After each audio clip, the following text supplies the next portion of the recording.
ya. Dan saya lihat tadi saya sempat bilang sama Cik Kika, ini ibu-ibu yang datang di sini kelihatan energi, kelihatan modis, muda-muda semua gitu ya. Saya jadi ikut diberkati sekali ya.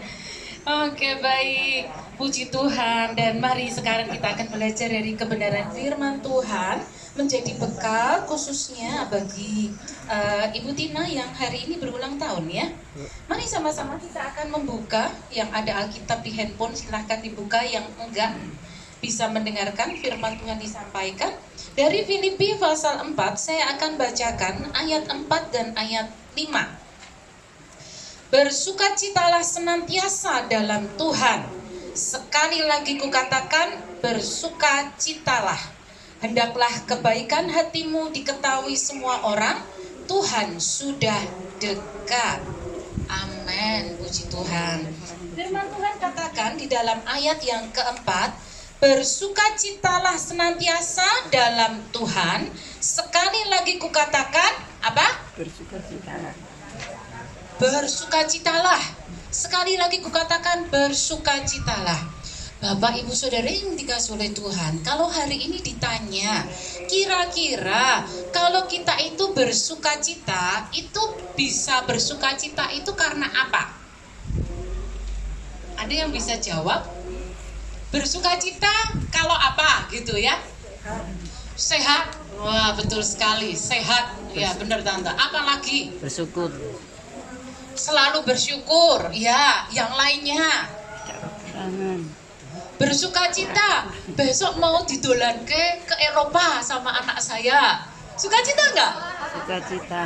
Sukacita tapi kakinya capek kalau jalan jauh ya. Bersukacita kalau misalnya apa lagi? Oh, ini sama anak saya ternyata diberikan surprise, hadiah. Seneng enggak kira-kira? Seneng banget saya kira ya, saya pasti suka ya, pasti suka. Bersukacita itu banyak sekali alasannya. Bersukacita karena apa? Cucu saya diwisuda. Wah, nggak cuma S1 loh, S2. Wah, lebih lagi bersukacitanya ya. Kita punya begitu banyak alasan untuk bersukacita. Betul sekali ya Bapak Ibu ya. Kita punya banyak alasan untuk bersukacita. Tapi perhatikan baik-baik. Ternyata bersukacita dengan alasan segala sesuatu yang ada di dalam dunia ini ternyata bisa hilang tuh. Kalau misalnya dikatakan bersukacita karena punya rumah yang bagus, ternyata rumah yang bagus, maaf ya, ada tuh tiba-tiba saja terjadi gempa kayak kemarin di mana? Cianjur, ada gempa yang begitu hebat dan rumah yang besar itu tiba-tiba ambruk. Ternyata bersukacita hanya karena alasan rumahnya itu bagus, itu ternyata juga bisa hilang dalam sekejap. Kemarin saya dapat kiriman WA di dalam grup, ada sebuah video menunjukkan sebuah rumah gedung yang begitu besar, begitu bagus, sekolah teologi di Cianjur. Itu bangunannya kokoh, kuat Bapak Ibu. Tapi kemarin itu ditunjukkan bagaimana pada waktu rumah itu mengalami proses gempa. Itu tiba-tiba itu mulai rontok temboknya. Saya sampai takjub, kok bisa sampai seperti itu ya? Dan kemudian saya melihat dari bangunan yang begitu kuat itu, semua yang di atas itu kalau orang Jawa katakan rampal. Kalau kita bangga, kita bersukacita karena punya rumah yang bagus, rumah itu juga bisa rusak itu dalam waktu beberapa detik. Buktinya waktu gempa itu terjadi hilang. Ada orang yang begitu bangganya karena punya anak yang berhasil. Tapi ternyata anak yang berhasil pun ternyata tiba-tiba mengalami suatu musibah. Dan pada waktu anak itu kemudian tidak ada, orang bisa menjadi patah hati, patah semangat. Saya melayani di penyiaran radio. Dan ada salah satu acara yang sering saya asuh, itu adalah acara doa berkuasa. Hampir di setiap acara doa berkuasa ini yang memohonkan doa itu adalah kelompok lanjut usia. Saya bisa maklum Bapak Ibu ya, kalau yang masih muda mungkin senengnya itu nontonnya bioskop gitu ya, nonton TV. Masih ada yang suka ngikutin sinetron? Wah, sudah enggak mungkin ya, karena nonton TV sudah enggak enak ya. nontonnya itu sudah beda lagi ya di YouTube ya. Nah, jadi sudah jarang nonton sinetron. Akhirnya kalau sudah lanjut usia, sukanya itu dengerin radio.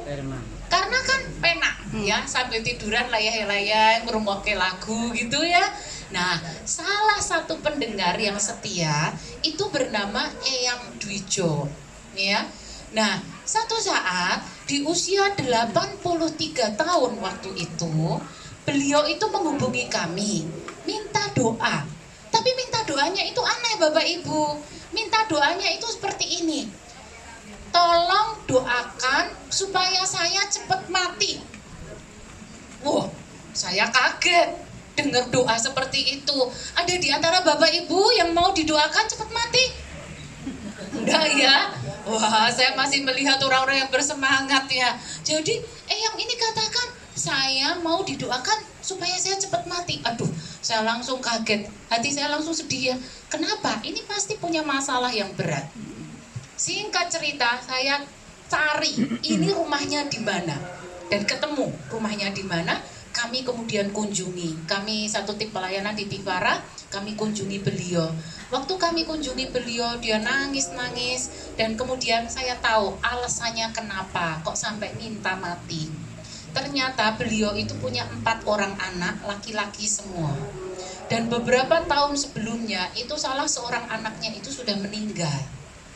Nah, sesudah itu, beberapa bulan sebelum kami kunjungi waktu itu, ternyata putranya yang paling akhir, nomor 4, itu juga dipanggil pulang ke rumah Tuhan. Jadi dari 4 orang anak, 2 orang anak sudah meninggal. Dia merasa nelongso, dia merasa sedih. Dia kemudian katakan, buat apa saya hidup? Anak-anak saya justru saya melihat dengan mata kepala saya sendiri sudah dipanggil pulang. Saya pengen mati saja rasanya. Kami hiburkan, kami kuatkan, sampai kemudian hari ini Bapak Ibu usianya mencapai 93 tahun. Ya, lebih tua dari Ibu Tina. Tapi masih sehat juga ya, sekalipun sudah nggak bisa jalan. Tetapi beliau masih punya semangat hidup hampir 10 tahun sesudah kami layani. Waktu itu kami memberikan nasihat bahwa apa? Jangan merasa sedih. Kalau Tuhan masih memberikan kesempatan untuk hidup, berarti Tuhan masih punya rencana. Itu yang kami hiburkan, kami kuatkan, dan beliau tetap kuat di dalam Tuhan. Nah, kita melihat satu pelajaran penting. Apa itu? Bersukacita di dalam anak itu ternyata nggak bisa abadi. Bersukacita karena harta kekayaan nggak bisa juga. Bersukacita karena pangkat kedudukan nggak bisa juga. Firman Tuhan katakan hari ini apa? Bersukacitalah karena apa? Di dalam Tuhan.